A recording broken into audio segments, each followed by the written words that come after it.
Segundos faltan para las 11 de la noche y ya estamos comenzando el horario prime en el canal de Noticias de Chile. Esto es 24 horas y empieza vía pública. Además de los temas de la actualidad, Venezuela está muy preocupante por estas horas. Ya le vamos a contar de inmediato porque nos vamos a acercar a un tema que, miren, tiene que ver con la cocina, tiene que ver con lo cotidiano, tiene que ver con nuestras tradiciones, pero tiene que ver y por sobre todo con el medio ambiente y el cuidado de nuestras especies.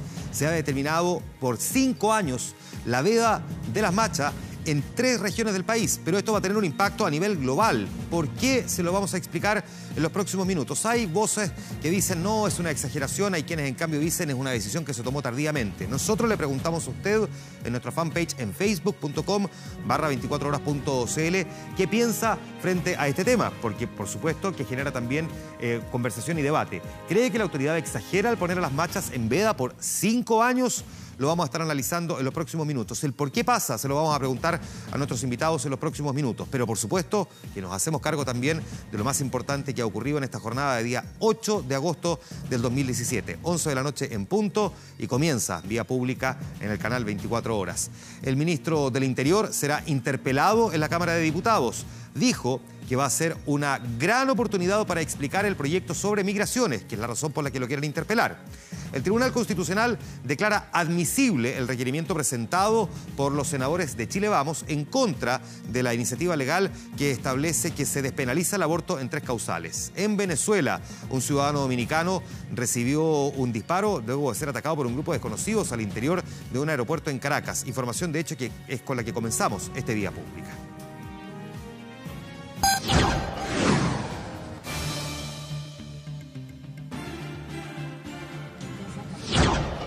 Lo hacemos entonces contándoles que este ciudadano dominicano fue asesinado a tiros en pleno aeropuerto internacional de Caracas, mientras hacía fila en el mostrador de la aerolínea La Venezolana, en la zona de tramos nacionales. La información fue confirmada por la Fiscalía de ese país. Los videos subidos a las redes sociales muestran que el hombre fue baleado en la cabeza por un grupo de personas y luego huyó inmediatamente. Además, un empleado del aeropuerto resultó herido por un impacto en el brazo izquierdo.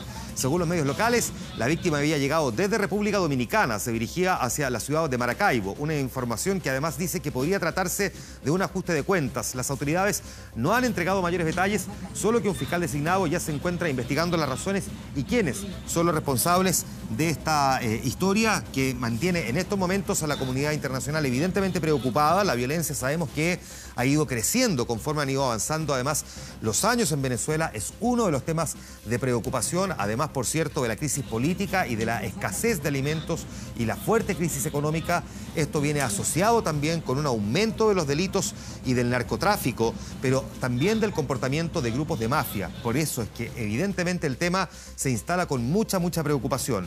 El Ministerio Público de Venezuela entonces confirmando esta noche la muerte de un ciudadano dominicano en el Aeropuerto Internacional Simón Bolívar de Caracas, en la zona de los vuelos nacionales. Y según la información que están publicando a esta hora los medios locales, la víctima llegó de un vuelo desde República Dominicana, estaba en la fila frente al mostrador de la aerolínea de la venezolana cuando se produce entonces esta situación, un grupo de sujetos que le disparan y escapan del lugar en motocicleta. Se dijo que el sujeto pensaba trasladarse hasta la ciudad de Maracaibo. Hay un empleado del aeropuerto que resultó herido como resultado de un impacto en el brazo izquierdo. Una información que mantiene en alerta a las autoridades venezolanas, pero también a la comunidad internacional.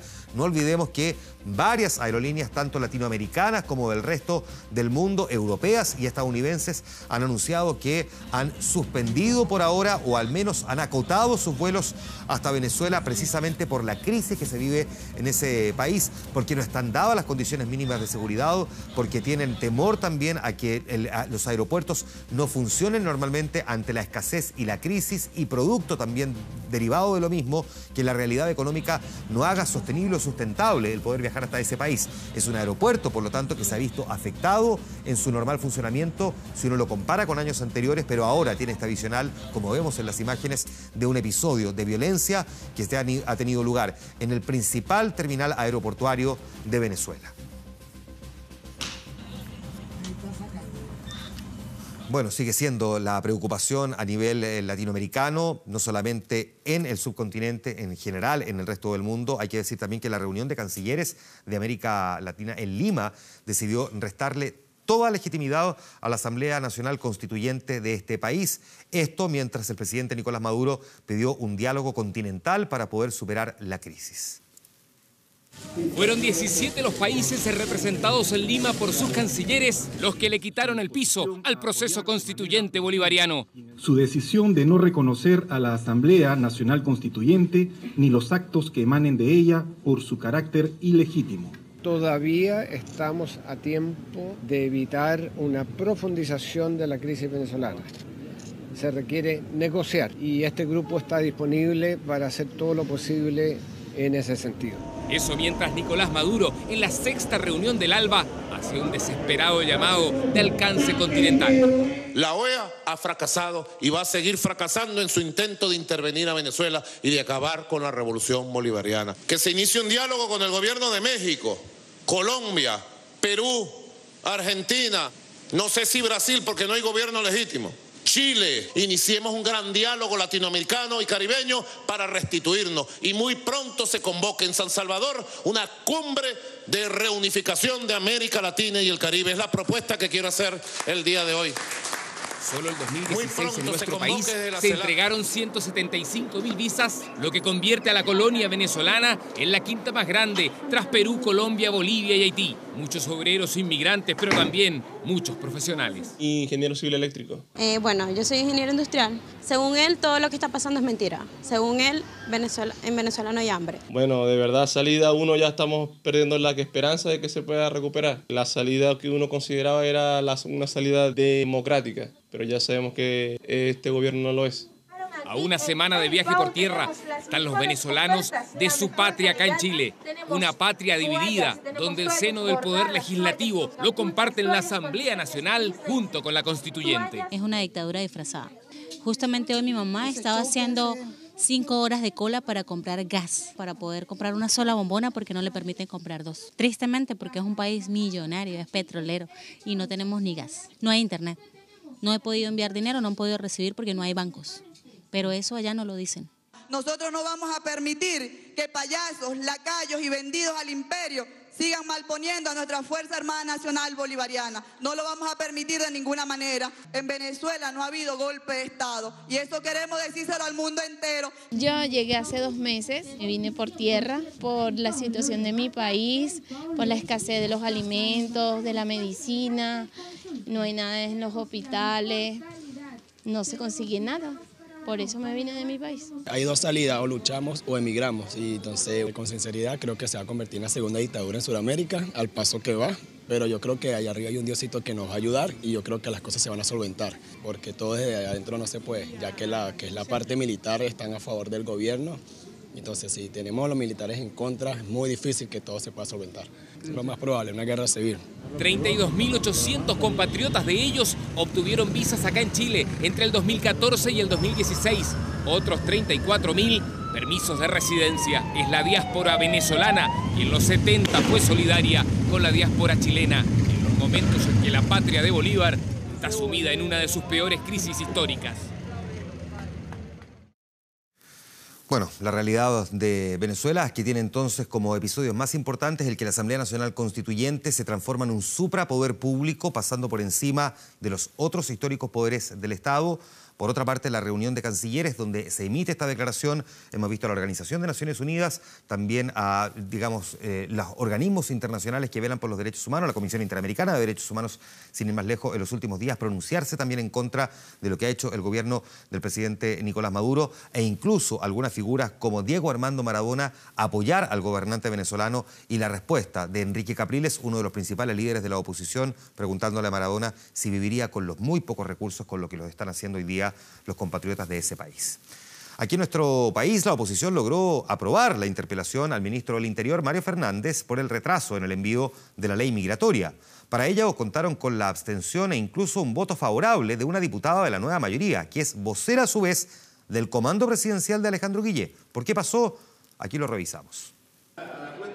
Comenzó el día con una interpelación y terminó anunciando el envío de un proyecto. Y es que solo minutos después de que la Cámara de Diputados aprobara con 49 votos a favor la interpelación al ministro del Interior, Mario Fernández, el titular de la cartera respondió directamente anunciando los avances en materia migratoria. Es una gran oportunidad para poder explicar en detalle ante todos los chilenos, desde la Cámara, un proyecto que a esa altura de la interpelación ya estará presentado. Es decir, el proyecto sobre migración sería enviado antes del 5 de septiembre, día en que Fernández tendrá que dar explicaciones al Congreso. Todo tras la aprobación de la interpelación que contó con el voto de una militante de la nueva mayoría, la vocera del Comando Presidencial de Alejandro Guillé, la diputada Marcela Hernando. Es una medida extrema, pero a mí me parece que hay que hacer reaccionar al gobierno ante una promesa que tiene incumplida. El senador Alejandro Guillé conoce perfectamente cuál es la situación migratoria en Antofagasta, porque es un senador por nuestra región.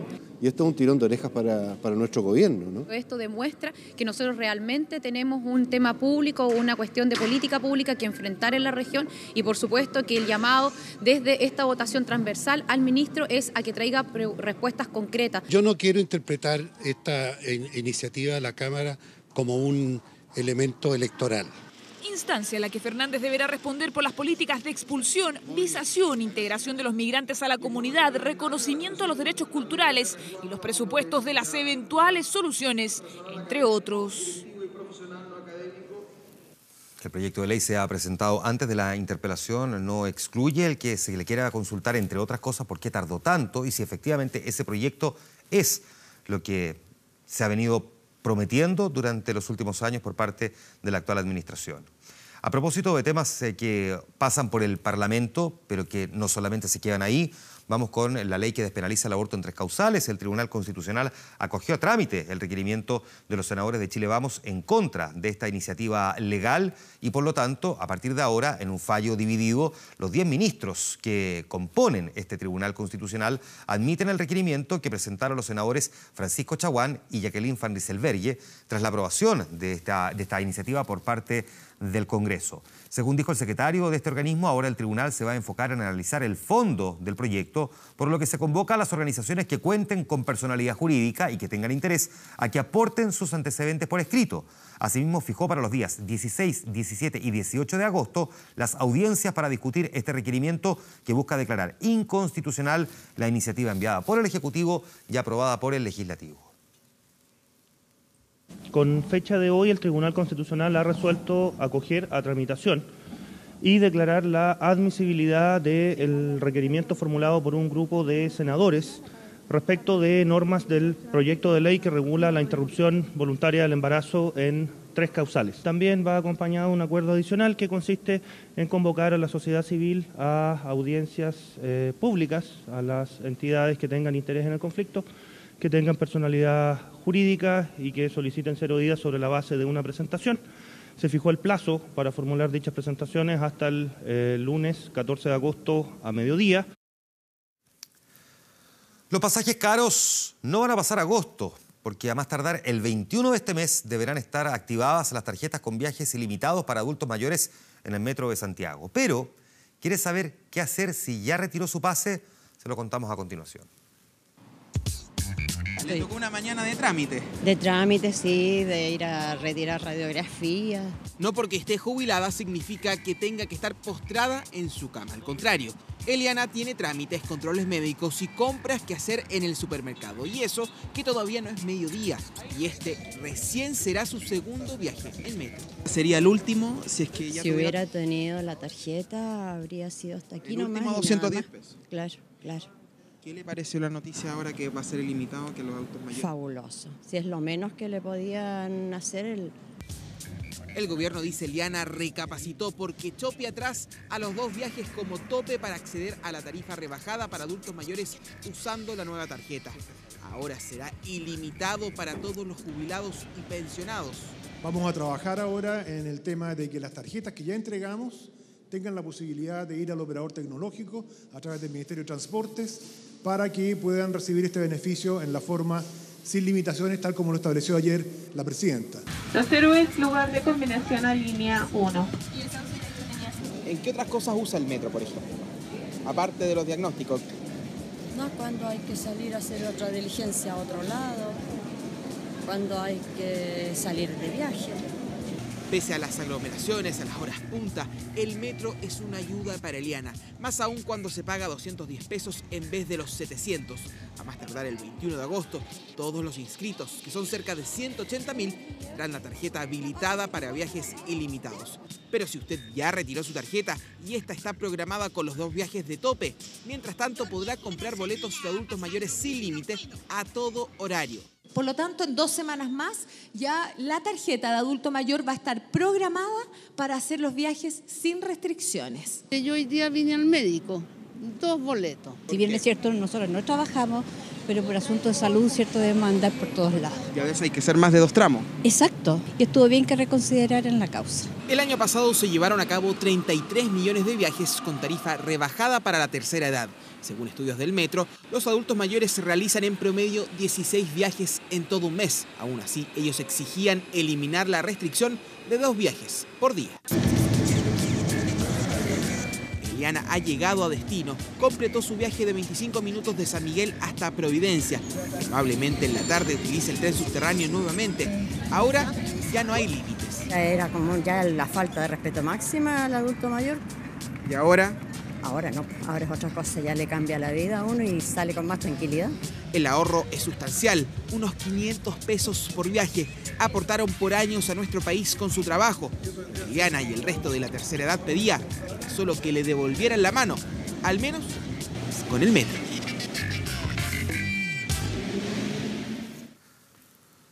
Hoy se cumplieron 10 años del Sistema de Protección Integral de la Infancia Chile Crece Contigo. En el marco de este aniversario es que la presidenta Michelle Bachelet dijo que esta ha sido una de las políticas públicas que más la enorgullece. El subsistema Chile Crece Contigo se implementó en el año 2007 durante el primer gobierno de la mandataria. Es una política intersectorial definida en un primer momento como una red de intervenciones y servicios sociales para apoyar a los niños más vulnerables y también a sus familias desde la gestación hasta su ingreso al sistema escolar. En el 2009 recibió la calificación de programa y en la actualidad beneficia a menores de hasta 9 años. A la fecha, más de 1 millón de niños han sido favorecidos con esta política pública. Ya vamos a volver sobre la crónica internacional en los próximos minutos y le vamos a dar un vistazo a lo que está ocurriendo más allá de Venezuela, un tema que ya hemos abordado al comienzo de nuestro programa. Tenemos que hacer la pausa, pero antes de eso, vamos avanzando en otras historias que tenemos pendientes por contarle. Durante años, la violencia que inunda a México se había mantenido alejada de sus joyas más bien turísticas, pero eso parece estar cambiando. Los crímenes del narcotráfico mantienen desolada Acapulco, crecen en Cancún y ahora siembran el terror en Los Cabos de Baja California. A plena luz y ante cientos de turistas sicarios, mataron a 3 personas en la playa. Estaban listos para disfrutar de este entorno paradisíaco cuando una ráfaga de balas convirtió en horror el descanso de un centenar de turistas en la playa Palmilla, una de las más famosas en Baja California del Sur. Armados con fusiles, 5 hombres atacaron a 6 personas que descansaban bajo una palmera. Y están ahí 3 cuerpos de 3 personas sin vidas exactamente aquí. 3 muertos y 2 heridos dejó la balacera. Los atacantes se fumaron tan rápido como llegaron. Y un bebé resultó ileso por fortuna. Los cuerpos están en calidad de desconocidos. También se desconoce la identidad de los agresores. Nadie ha sido detenido, pero aquí pocos dudan que este fue otro ajuste de cuentas entre narcotraficantes, los que se mueven cada vez con más soltura aquí. San José de los Cabos y Cabo San Lucas alojan parte de los más exclusivos complejos hoteleros de México. Es destino preferido de estadounidenses con alto poder adquisitivo. Hasta el año pasado, Baja California era un oasis en medio de la violencia que acecha a México. Pero el crimen organizado lo ha ubicado en el 4º lugar de la lista de estados en el país con más homicidios en 2017. 279 crímenes, casi un 400% más que el año anterior. En marzo, una persecución policial a narcotraficantes terminó en pleno lobby de un hotel de lujo. Los Cabos se unen así a Cancún, donde se registra un promedio de 5 ejecutados a la semana. Ambas joyas turísticas mexicanas siguen peligrosamente el camino de violencia y corrupción que dejó completamente vacías las playas de Acapulco. en su constante lucha contra varios medios de comunicación que, según él, solo publican noticias falsas. Resulta que ahora el presidente Donald Trump creó su propio canal para informar, como su propio eslogan lo dice, noticias verdaderas. Muchos ya lo llaman la Trump TV. Se emite por Facebook y su segunda edición fue vista más de 1 millón de veces.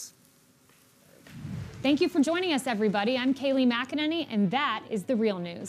El aumento de los empleos, la recuperación económica y la disminución de la pobreza. Estas son las noticias verdaderas de la semana en Estados Unidos. O por lo menos así lo asegura esta presentadora del boletín informativo creado y financiado por el mismo presidente norteamericano y denominado por la prensa como Trump TV. Ni siquiera las vacaciones lo detienen y es que el mandatario está obsesionado con que la prensa tradicional conspire en su contra, publicando solo noticias falsas sobre su administración. I bet you haven't heard about all the accomplishments the president had this week because there's so much fake news out there. Ya fue emitido 2 veces y sus presentadoras fueron su nuera Lara Trump y Kayleigh McEnany, una periodista que hasta el sábado aparecía en una de las cadenas que él más critica, CNN. Lo paradójico es que los acusa de falsar la realidad, pero a la vez es uno de los primeros en reaccionar a sus primicias. Luego de que el Washington Post publicara que Corea del Norte produjo una cabeza nuclear capaz de instalarse en misiles balísticos intercontinentales, el mandatario le envió una advertencia al régimen de Kim Jong-un. North Korea best not make any more threats to the United States. They will be met with fire and fury like the world has never seen. El nuevo y particular medio para difundir noticias que solo favorecen a la actual administración de Estados Unidos ya ha recibido varias críticas de la misma prensa e incluso lo han tildado de tener un tono propagandístico. Pero Trump hace lo que mejor sabe, los ignora y mientras tanto continúa disfrutando de sus vacaciones en su campo de golf en Nueva Jersey.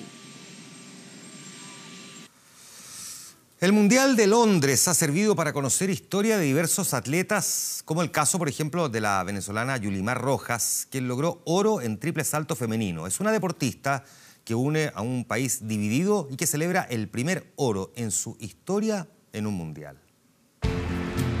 7 de agosto de 2017 será un día que jamás olvidarán en Venezuela, dejando de lado todos los problemas internos. El deporte le dio una alegría a un pueblo complicado. Fue Yulimar Rojas con su genial salto triple.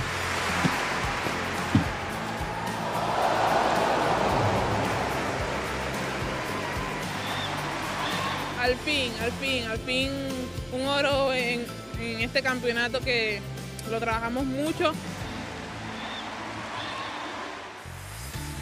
Una medalla de oro, la primera para Venezuela en un mundial. Yulimar es la deportista más ganadora de la historia de Venezuela, sin ir más lejos. En Río 2016, su plata fue la primera medalla olímpica de este metal para su país. En ese momento se convirtió en leyenda. Fue la noticia deportiva del año en Venezuela y algunos medios de comunicación cercanos al gobierno de Nicolás Maduro Moros querían aprovecharse del momento. Esta medalla es para ustedes, Venezuela, al Comité Olímpico, al Ministerio del Deporte.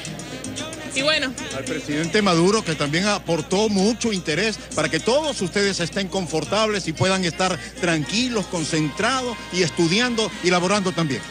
Bueno, sí, un saludo al presidente Maduro. Fue el recibimiento que le dieron a Yulimar en Caracas tras los Juegos Olímpicos. El mismo Maduro le dio la bienvenida, le regalaron un auto 0 kilómetros y ahora este 2017 nuevamente le da una alegría a su pueblo. Orgullosa, feliz de poder entregarle esta medalla a mi país, Venezuela, la primera en la historia, y yo sé que la deben estar celebrando como yo. Yulimar tiene 21 años, mide 1,92 metros y nació en Puerto La Cruz, hija de un boxeador, el mismo que no creía que su hija podía haber sido una atleta. Actualmente vive en España, donde entrena. Se tuvo que ir de su país, donde no tenía los recursos necesarios para tener el éxito deseado. Ella es un personaje en Venezuela que genera consenso, que olvida la marcada división política que existe en ese país. Por eso, ella siempre le dedica sus triunfos a todos y cada uno de los venezolanos. No me gusta ver cómo se pelean las personas, cómo hay tanta escasez. Es como el atleta, hay momentos buenos, hay momentos malos, y este es el momento malo de mi país. Y sé que vamos a salir de todo y Venezuela va a seguir siendo un país maravilloso. Yulimar Rojas, la chica de oro de Venezuela, la que une a un país dividido, la que con su victoria en el Mundial de Londres dio descanso a un país en constante revuelo.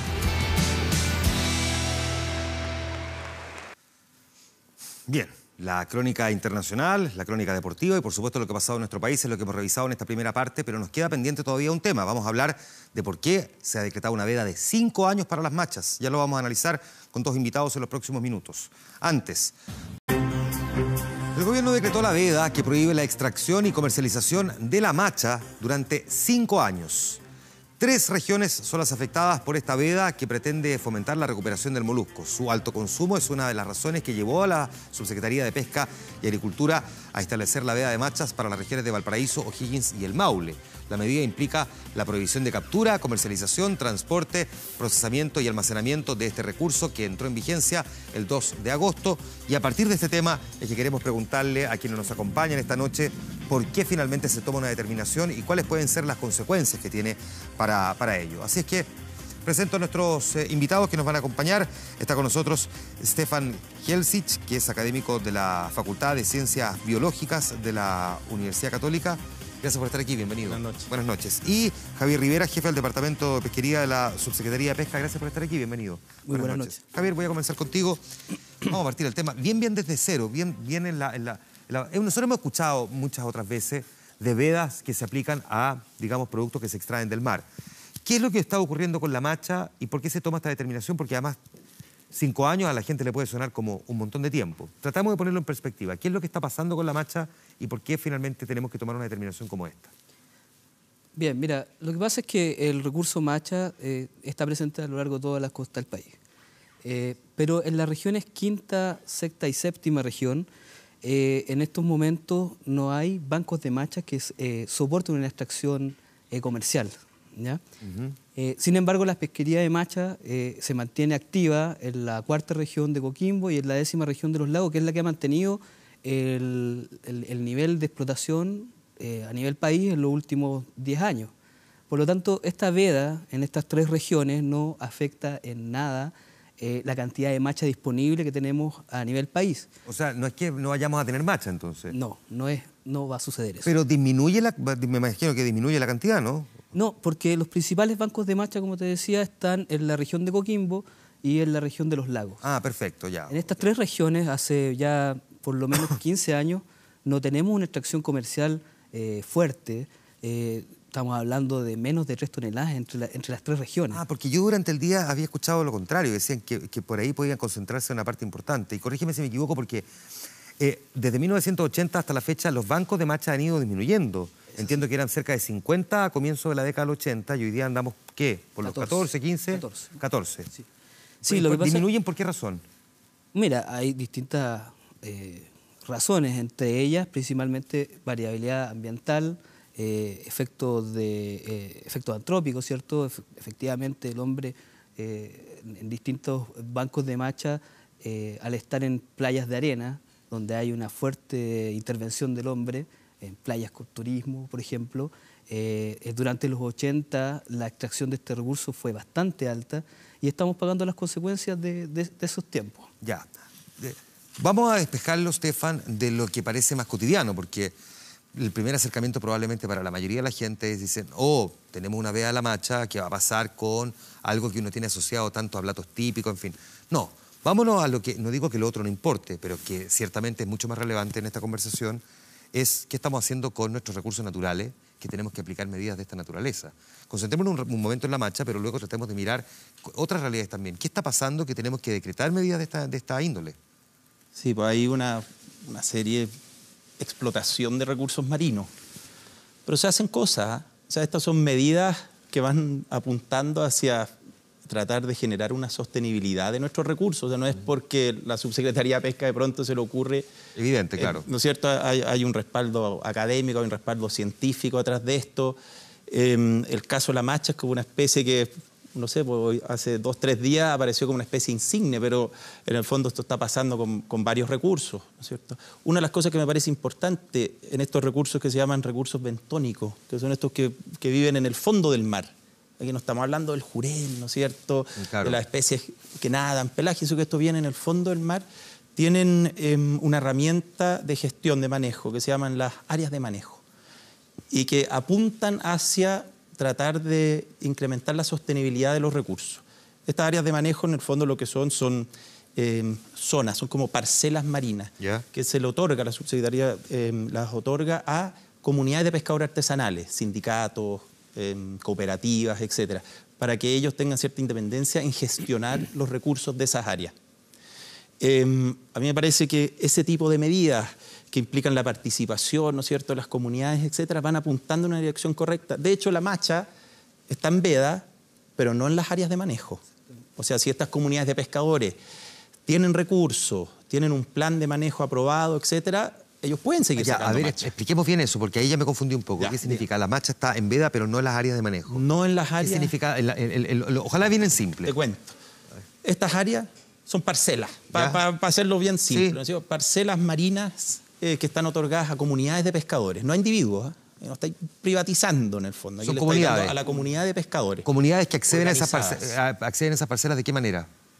Hay todo un proceso en la ley de pesca. Que se la adjudican, tienen que cumplir ciertas condiciones, ¿no? Sí, tienen que cumplir con algunas condiciones. Primero, ser una organización de pescadores artesanales, eso es lo principal. No industrial. No industriales, es solamente para organizaciones de pescadores artesanales que estén constituidas. Y estas organizaciones piden espacios, como dice Estefan, en la costa para hacer manejo sustentable. Ese manejo sustentable se hace junto al Estado, en una relación de comanejo. Y en este caso de las machas, particularmente, los principales bancos de macha están administrados por pescadores artesanales en la región de Coquimbo y en la región de los lagos. Perfecto. Ahora, tú dices que es una parcela, pero ¿quién supervisa la correcta administración de esa parcela? Hay una serie de reglamentos, esto no se entrega así al lote, ¿no es cierto? Entonces, los pescadores artesanales tienen que contratar a consultores biológicos, en general son biólogos marinos, ingenieros pesqueros, que hacen evaluaciones de recursos. Ellos cuentan cuántos recursos hay y asignan cuotas, etc. Y eso se presenta a la Subsecretaría de Pesca, los que aprueban o no aprueban ese plan de manejo y esas cuotas de forma anual. Perfecto. Entonces, hay cierta regulación en cuánto se puede sacar. No es que se entregue una parcela y se pueda sobreexplotar ilimitadamente. ¿Cuántas parcelas tenemos en total? 800. 800. A lo largo del país. Perfecto. De las cuales operativas, así 100% operativas, deben haber unas 500. No todas son para macha, no, evidente. Son para estos recursos que vienen en el fondo. La gran mayoría tienen que ver con el loco. Eso te iba a preguntar, ¿cuáles son los otros recursos en los que probablemente uno debería estar poniéndole también un poquito más de atención? Y mucha atención. Es súper importante que la gente conozca esta medida de administración, porque el recurso loco, por ejemplo, solamente puede ser extraído desde las áreas de manejo. El loco que uno consume debiera venir y uno en un restaurante debiera pedir la certificación de que este recurso viene desde un área de manejo. No hay posibilidad de sacar loco desde áreas fuera de estos sectores, ¿ya? Además del loco, en el último tiempo se ha incrementado mucho el manejo de algas, porque las algas también están dentro de los recursos bentónicos. Es cierto, con todo lo que representa desde el punto de vista de la alimentación, digamos. Exacto. Y no solamente la alimentación, sino que también para consumos de otra índole, que van para la industria que genera alginatos y otros polisacáridos. Además de las algas, las machas, el loco, el erizo, por ejemplo, los caracoles, tégula. Probablemente general, uno tiene bien asociado al marisco. Tiene bien asociado como el erizo, probablemente a quienes les gustan saben que como dice como el refrán, es como los meses con R, es como cuando está en veda. Sí, los meses con R es cuando está en veda. Bueno, y los locos, y que la gente dice, ojo cuando alguien te anda vendiendo loco, así como media a la mala, averigua si están o no en veda, porque también es un delito comprarlo. En fin, aprovecho de preguntar al tiro, para tratar, digamos, de hacer la vinculación con lo más cotidiano, ¿cuánta conciencia tiene la gente cuando hablamos de veda de ciertos productos, de lo que representa el no participar del comercio ilegal frente a esto? Mira, en los últimos años yo diría que se ha incrementado bastante la conciencia de la gente al enterarse a través de los medios de comunicación, como por ejemplo en este espacio que estamos hablando sobre la veda, un recurso que todos conocemos a lo largo del país, la importancia que tiene de respetar no solamente las medidas de administración, me refiero a tallas mínimas, los peces que cumplan con cierta talla, ¿cierto? Las machas también tienen una talla mínima de extracción que es de 60 milímetros. Entonces, esas cosas que quizás no toda la gente la conoce en este momento, espero que estén todos aprendiendo de que tenemos no solamente vedas extractivas, sino que también hay otras figuras de administración que ayudan a dar sustentabilidad a estos recursos en nuestro país. Es un punto ese porque en más de alguna oportunidad uno se habrá encontrado, no en el comercio formal, pero sí en el comercio informal o en alguna picada o no sé qué, de repente uno dice, ya que eso toca el caso de la macha, esta macha no es macha, es de este porte. Y uno dice, a ver, algo raro está pasando aquí que no se está respetando, digamos, el normal proceso para la extracción del recurso, ¿no? ¿Eso es muy común en Chile? Depende del recurso también, pero hay evaluaciones de pesca ilegal, etcétera, y hay, no sé, en el Loco hay un componente importante de pesca ilegal. Se están haciendo cosas para tratar de mejorar eso, la misma, no sé, trazabilidad de los recursos, o sea, saber de dónde viene un recurso, darle como una denominación de origen a un recurso. ¿Es posible hacer trazabilidad hoy día con los recursos marinos o ha costado? Ha costado, pero es posible. Ahora, tampoco es una solución mágica. Para el manejo de recursos marinos no existe como la solución mágica. Tenemos que ir creando nuestras propias soluciones. Y en este contexto, de a poco, me da la impresión que con el Loco se ha ido mejorando en temas de pesca ilegal. Hoy día hay 2 o 3 programas de investigación que tienen que ver con la trazabilidad de algunos de los primeros recursos. La langosta Juan Fernández, un recurso que hoy día tiene un piloto de trazabilidad que está funcionando. A mí me parece que relativamente bien, no he visto los datos, pero hay un interés importante en esa dirección. Pero el apoyo social, ¿no es cierto?, este interés público por mantener los recursos, como ahora vos, la gente en el fondo dice, oye, ¿cómo voy a quedar sin macha? Bueno, pero ¿cómo no voy a quedar sin erizo? ¿Cómo no voy a quedar sin merluza? Eso es importante, porque en el fondo ese interés público, ese apoyo público es sumamente importante para la fiscalización, para el trabajo diario. Probablemente ayuda por un lado en ese sentido, pero por otro también que la gente sale, los que se pueden conservar, digamos, congelados, a copiarlo todo lo que puedan, como el caso del Loco y eventualmente la macha, no así el caso del erizo. ¿Qué otros recursos hoy día están en esta misma condición y a los que uno debería ponerle atención y preocupación? Mira, en el caso de los recursos bentónicos, principalmente el Loco, que es nuestro recurso estrella, por decirlo así, en temas de áreas de manejo, que cumple una veda en la zona norte que va desde julio, si es que no me estoy equivocando, hasta enero, y en la zona sur que es al revés, es inversa. ¿Ya? Pero en general, como dices tú, mucha de la gente hace esto de congelar, ¿cierto?, acopiar, pero siempre hay que tener en cuenta que el que está vendiendo tiene que tener su certificado dado por el Servicio Nacional de Pesca, de manera de darle legitimidad a ese recurso que está acopiado. Si es que la gente se lo pide, porque no podemos... Sí, claro, por eso yo te insisto en el sentido de que cada vez como ciudadanos conscientes vamos tomando más en cuenta que somos parte de darle valor a los recursos que estamos consumiendo y también de ayudar a dar sustentabilidad a los recursos.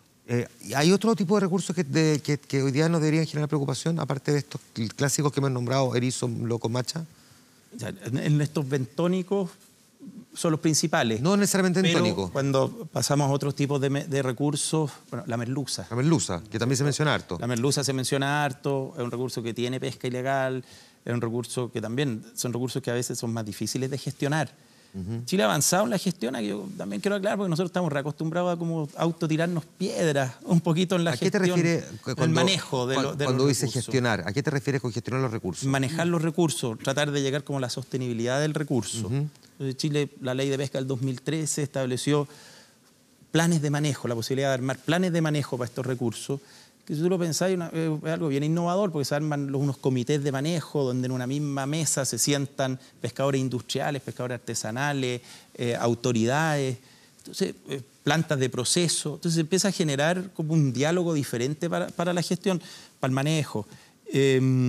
Todavía estamos empezando, pues, ya, los primeros planes, etcétera, pero aquí en Chile pasan cosas en lo que es la administración de los recursos. Esto mismo, las áreas de manejo, Chile es pionero en el mundo, ¿eh? O sea, que a veces hay que contar las cosas, porque hay problemas, y esto no quiere decir que no hay problemas, pero Chile es pionero en el mundo, y de hay países no sé, Brasil, Perú, países de Indonesia, etcétera, tratando de copiar nuestras experiencias, aprender de nosotros en torno a cómo se le entrega derechos de uso a pescadores artesanales, a comunidades, cómo podemos armar estas nuevas formas de pensar acerca de la administración de los recursos. Y tal como pasa en otras áreas del conocimiento, bueno, la participación tampoco es mágica.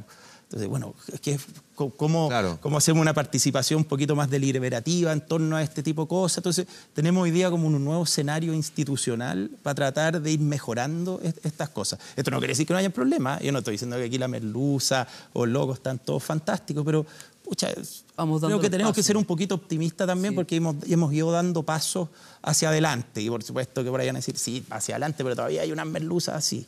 Así, pero vamos tratando. Entonces, todas estas medidas, las vedas, etcétera, también es súper bueno aclararlas. Porque lo mismo que se decía, oye, no va a haber más machas. No. Dentro de las áreas sí van a haber machas. Lo que pasa es que esas machas, a lo mejor, idealmente van a poder ser más trazadas. Pero también hay otros factores. Uno, el impacto humano de pesca. Pero hay otro impacto humano. Trump a lo mejor no me cree, pero estamos viviendo en un antropoceno, ¿no es cierto? En un mundo que está siendo cambiado constantemente por el impacto humano. Yo estoy seguro que Trump lo cree, lo que pasa es que no lo quiere reconocer, que es otra cosa. Pero en ese mundo, ¿no es cierto?, tenemos otro tipo de impacto, tenemos variabilidad. La macha es un recurso que es súper vulnerable, ¿no es cierto?, a otros tipos de impacto, no solo a la sobrepesca. Entonces, como por ejemplo, ¿qué? A las dinámicas de arena de las playas. Entonces las playas... Bueno, un ejemplo muy bueno en el recurso macha tiene que ver con la bahía de Coquimbo, en la cuarta región, que hasta el año 97 todavía no tenía el tranque puclaro. ¿Ya? En el año 97 hubo un fenómeno niño, ¿cierto? Llovió intensamente en la cuarta región, no solamente en la cuarta región, y el río Elqui bajó en una gran cantidad. Eso provocó una sedimentación que provocó la asfixia de las machas en esa bahía. Y costó 3 o 4 años recuperar ese banco de machas. Los pescadores se aguantaron, hicieron una explotación muy baja del recurso y ahora es el principal banco de machas que tenemos a lo largo del país. Y es administrado por pescadores artesanales, por 3 organizaciones de pescadores artesanales en un área de manejo. Entonces, como dice Estefan, acá hay ejemplos de que lo ven el resto del mundo, donde nosotros vamos muy adelantados.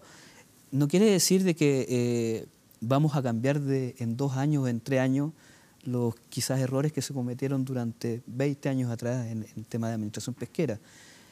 Pero vamos hacia adelante, en la conformación de los comités de manejo, los comités científicos técnicos, son instituciones nuevas creadas en el 2013 y que van en la vía de la sustentabilidad y van por un buen camino, pero son procesos de largo plazo, no son porque tenemos que cambiar conductas acá. ¿Qué conductas, por ejemplo, cuesta todavía cambiar? A ver.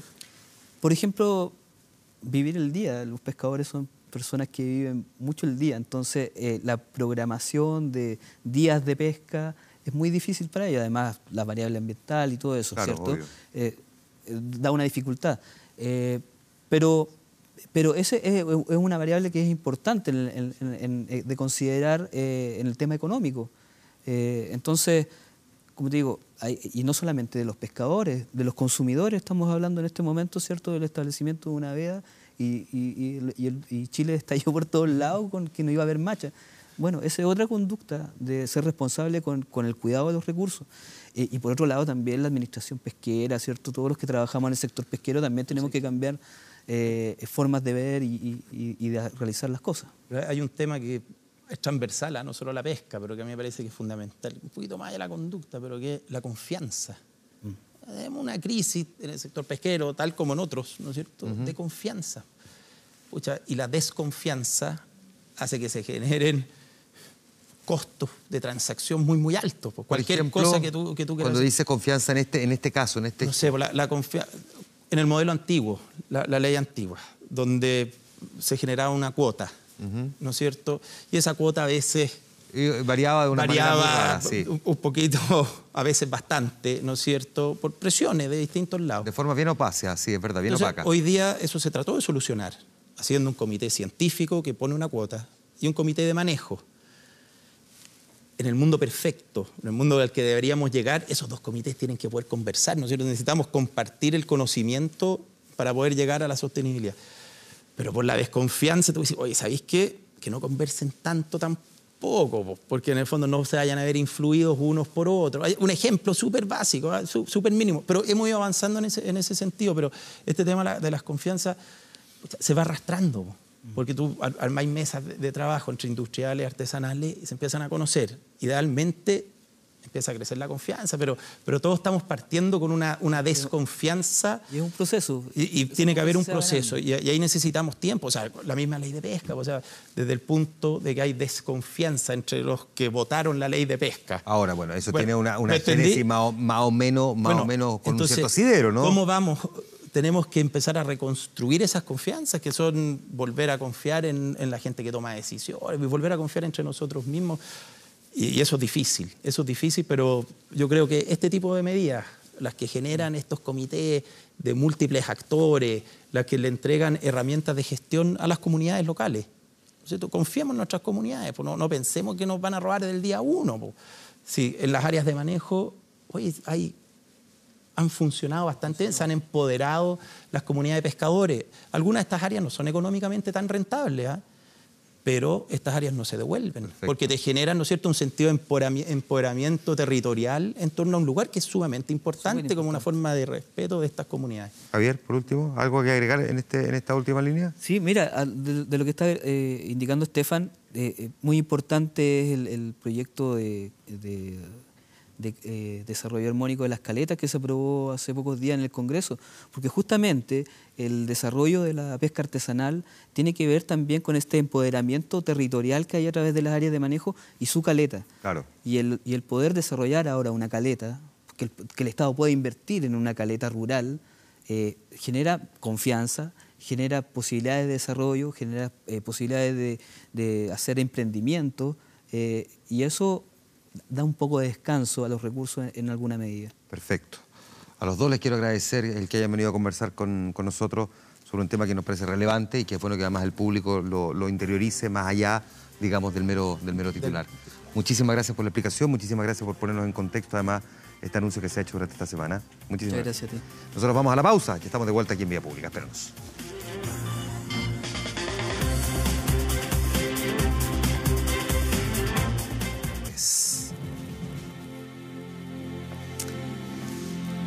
La canción es triste, profundamente triste, de alguien que no logra superar un amor, que hace el relato de cuánto tiempo ha pasado desde la última vez que lo vio y de que nada se compara a esa pareja. Es la irlandesa Sinéad O'Connor, que hoy día nos ha provocado de vuelta una tristeza tremendamente profunda. Ya vamos a hablar de eso. Antes, veamos la respuesta a nuestra pregunta en nuestro fanpage en facebook.com/24horas.cl. ¿Cree que la autoridad exagera al poner a las machas en veda por 5 años? Aquí está la respuesta. Sí, 25%, no, un 75%. Interesante conciencia generada por quienes por lo menos respondieron a esta encuesta en Facebook. En nuestro portal 24horas.cl lamentablemente destacamos esta noticia. Encontraron muerto a un ciudadano chileno residente en Venezuela. Se llama José Raúl Pérez, cuyo cuerpo apareció en un barranco amarrado y con signos de haber sido golpeado. Ya les contamos, comenzando Vía Pública, de un tiroteo que se produjo en el aeropuerto de Caracas, donde al menos una persona murió en lo que aparentemente es un ajuste de cuentas, donde la violencia está muy, muy presente en Venezuela. A esta hora en Santiago tenemos una temperatura que llega a los 9,4 grados. Mañana por la noche o este miércoles por la noche aparecerían las lluvias. Va a estar mañana nublado con 13 grados como máxima. La temperatura va a andar promedio del orden de los 8 grados durante el día. Pero ojo, porque el jueves llueve todo el día. No hay lluvia torrencial. Es agua que más bien se va a deslizar por las calles, no se va a acumular y va a generar inundaciones, pero se va a mantener el jueves y probablemente el viernes. Por lo tanto, vamos a tener ahí milímetros importantes para que esté preparado en lo que representa la lluvia, por lo menos aquí en la región metropolitana.